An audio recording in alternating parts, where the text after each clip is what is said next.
Hal mengejutkan ini terungkap dalam sidang lanjutan perkara pencurian uang hasil penggeledahan kasus narkoba dan kepemilikan narkoba terdakwa Bribka Ricardo Siahaan yang digelar di ruang Cakra 9 Gedung Pengadilan Negeri Medan Selasa 11 Januari lalu. Ricardo yang merupakan anggota Satgas Narkoba Polrestabes Medan mengungkapkan sejumlah atasannya turut menerima uang penggeledahan kasus narkotika tangkap lepas sebesar 300 juta rupiah. 300 juta yang menerima AKP Paul Edison Sinomorang. Betul Pak. Uang itu dibagi ke siapa saja?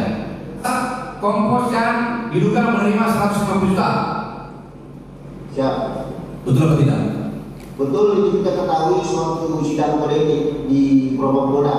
Nah, menerima uang yang 300 juta tangkap lepas tangkap propam tidak ke sini ke ruang sidang, malah kalian jadi kesakitan. Yang 40 juta diterima AKP Paul Edison Sinomorang. Betul atau tidak? Betul Pak, saksi beliau di sidang kode etik di Propam Polda. Oke, dan menurut pengakuan Kompol Orang Siahaan yang terlalu sebagai kasat atas perintah Kapolrestabes Medan Kombes Riko Sunarko, sisa uang ada 75 juta digunakan untuk membayar press release wasit dan pembelian 1 unit sepeda motor kepada Babinsa Orami Tembung sebagai hadiah. Kapolrestabes Medan Kombes Pol Riko Sunarko saat dikonfirmasi membantah. Ia menjelaskan informasi yang disebut anggotanya itu tidak benar. Namun, ia enggan memperjelas soal detail ada uang 300 juta rupiah dalam hal tangkap lepas Imayati. Sepeda motor Pak, sepeda motor. Jadi Pak 75 juta itu Pak? Keterangan terdakwa dari awal 75 juta persidangan. mana? Nggak ada. Uang hasil pencurian hasil penggeledahan Pak, narkoba Pak? Nggak ada, itu kan kasus itu akhir Juni. Kita pemberian motor kan awal Juni. Tanggalnya aja udah lain. Berarti tidak benar Pak dari uang suap, dugaan suap itu? Nggak mungkin kita pakai itu. Oke. Dan disebut-sebut juga ada dari 75 itu digunakan untuk presiden. Ada. Terus untuk apa? Digunakan untuk bayar wartawan Pak. Nah itu terima duit nggak? Saya belum Polres Pak. Nah terima duit nggak? Ini kan biasa di Polres. Terima uang nggak? Ada. Ditanya sama wartawannya. Kalau seperti Nggak itu. digunakan. Nggak ada lah. Saat ini pengakuan Bribka Ricardo yang menyeret sejumlah atasannya di Polrestabes Medan tersebut tengah diselidiki Polda Sumut dan Propam Polri. Yang pernah saya sampaikan ya terkait dengan masalah itu kita sudah bentuk tim ya, saya sudah turunkan tim untuk melakukan pemeriksaan. Masalahnya kan terkait dengan keterangan yang diberikan di depan sidang pengadilan yang sebelumnya tidak diberikan dalam pemeriksaan, teman-teman sekalian. Nah, saya sudah turunkan tim 4 hari ini sudah bekerja dan kita sudah mendengar keterangan dia yang ada di lapas saat ini, anggota itu, untuk memberikan penjelasan yang sebenarnya. Apa yang diketahui, apa yang didengar. Dan dari situ kita tim bekerja. Dan Alhamdulillah Mabes Polri juga sudah turun bersama-sama dengan kita gabung teman-teman sekalian untuk melakukan pemeriksaan. Percayalah, yang salah akan kita proses kalau itu terbukti. Ya, percayakan, saya mohon percayakan kepada saya. Dan kalau benar kita harus sampaikan. Gitu. Yang pertanyaan saya adalah kenapa kemarin dalam pemeriksaan tidak disampaikan, tapi dalam sidang. Tapi at least itu tidak ada masalah bagi saya. Yang jelas harus saya buktikan. Lalu, bagaimana kajian hukum pidana dan Kompolnas melihat dugaan suap bandar narkoba yang informasinya terungkap dalam persidangan ini? Dari Medan, Sumatera Utara, Yoga Sahputra, TV One mengabarkan.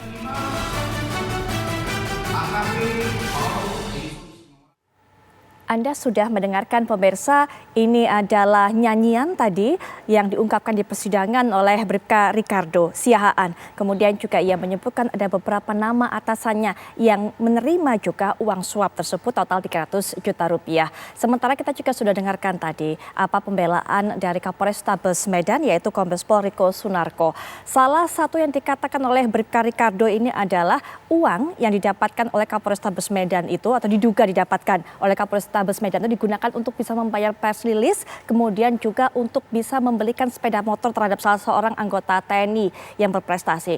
Apakah betul tersebut? Tadi juga dijelaskan salah satu pembelaan dari Kapolrestabes Medan ini mengungkapkan timeline-nya, memberikan sepeda motor kapan, kemudian kasus ini juga terbukanya atau terungkapnya kapan, ataupun kasus ini terjadinya kapan. Nah, kita kan sama-sama mengetahui bagaimana sudut pandang pidana, kemudian juga bagaimana upaya dari Kompolnas untuk bisa mendorong agar kasus ini ditindaklanjuti secara serius bersama para narasumber yang sudah hadir bersama saya. Yang pertama ada Pak Ahyar Salmi selaku ahli hukum pidana yang menemani saya. Nanti juga ada Pak Benny Mamoto selaku Ketua Harian Kompolnas yang nanti kita akan hubungi secara daring. Assalamualaikum warahmatullahi wabarakatuh. Selamat malam Pak Ahyar Salmi. Waalaikumsalam, malam Putri. Sehat Pak? Alhamdulillah.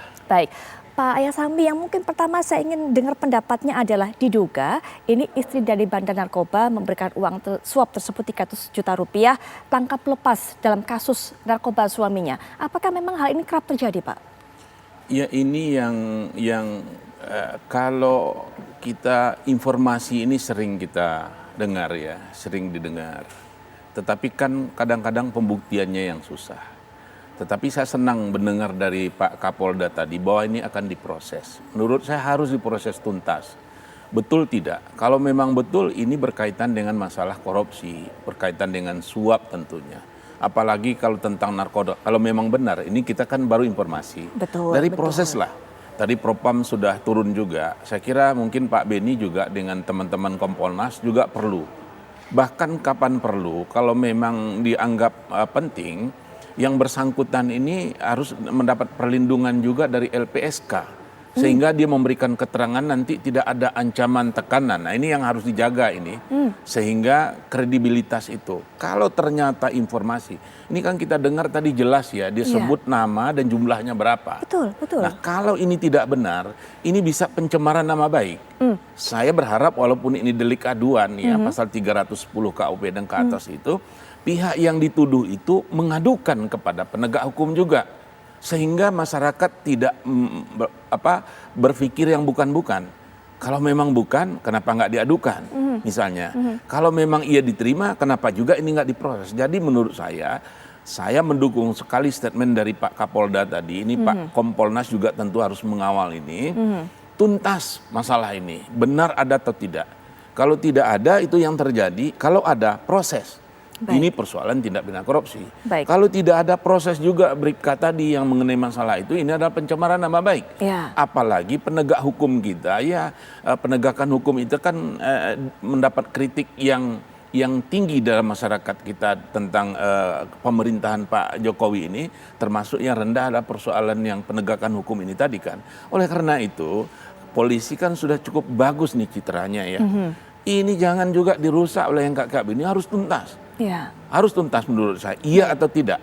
Jangan udah damai-damai di bawah meja tanda kutip aja begitu, jangan juga ini. Harus tuntaskan secara proses hukum. Nanti kita juga mungkin lanjutkan Pak Ahyar Salmi, karena tadi Pak Ahyar Salmi mengatakan kalau memang ternyata tidak benar kesaksiannya, pencemaran nama baik, dan juga bagaimana kesaksian palsu. Nanti mungkin kita dengarkan pendapat Pak Ahyar Salmi lebih lanjut, tapi kita juga sudah terhubung dengan Pak Benny Mamoto selaku Ketua Harian Kompolnas. Selamat malam Pak Benny.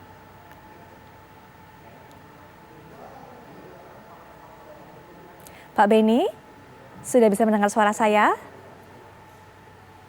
Suaranya tidak terdengar. Baik, kalau sekarang Pak sudah lebih terdengar, lebih jelas? Pak Benny? Suaranya tidak terdengar. Baik, Pak Benny masih belum bisa mendengar suara saya sepertinya. Ya, baik. Kita masih akan terus coba untuk memperbaiki komunikasi ataupun jalur komunikasi dengan Pak Benny Mamoto. Tapi Pak Ahyar Salmi, yang sempat dikatakan tadi, kalau memang ternyata kesaksian ini palsu, apa saja yang bisa dituduhkan Pak? Pencemaran nama baik mengenai kesaksian palsu seperti apa Pak? Bisa juga diberikan keterangan palsu, dimungkinkan. Nanti kan dilihat oleh pihak penyidik mana yang lebih tepat.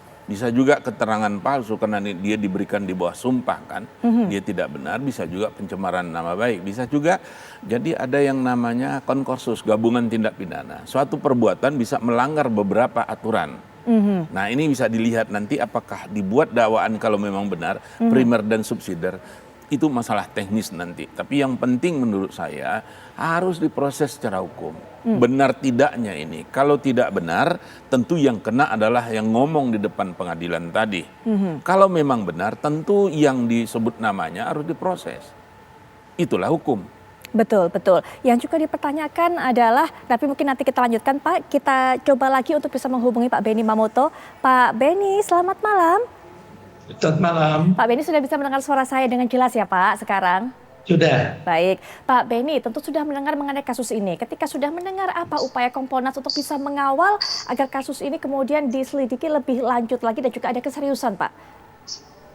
Ya, kami dari Kompolnas setelah membaca di pemberitaan, kemudian kami langsung melakukan pengecekan. Kami berkomunikasi dengan pihak Polda dan Propam, dan memang betul Kapolda sudah membentuk tim gabungan terdiri dari di Propam Polda, kemudian dari Dirkrim kemudian juga tentunya di bawah supervisi juga dari pengawas internal, dalam hal ini Kadif Propam Polri. Nah, saat ini sedang berjalan proses pengumpulan keterangan, kemudian data, untuk mengonfirmasi kebenaran dari keterangan yang disampaikan di depan persidangan tersebut. Karena jangan sampai nanti ketika hal ini tidak sinkron, terlanjur nanti ada korban yang nama baiknya dirugikan. Marilah kita sama-sama menunggu proses sementara berjalan. Mudah-mudahan nanti kalau sudah selesai semua tentunya akan ditindaklanjuti dengan proses. Apakah itu masuk ranah kode etik, apakah itu pidana, itu nantinya akan berproses. Pak Benny, ketika saat ini tim gabungan sudah dibentuk, apakah kemudian sudah dilakukan pemanggilan terhadap nama-nama yang disebutkan tadi Pak oleh Propam? Tentunya proses itu ya dilaksanakan demikian. Pihak yang terkait yang disebut itu akan dilakukan pemeriksaan semua, diklarifikasi, kemudian juga didukung dengan bukti-bukti yang nanti tentunya masing-masing akan mengajukan bukti, termasuk saksi-saksi. Maka proses ini karena sedang berjalan, maka kami pun dari Kompolnas menunggu. Nanti hasilnya bagaimana, kesimpulannya bagaimana.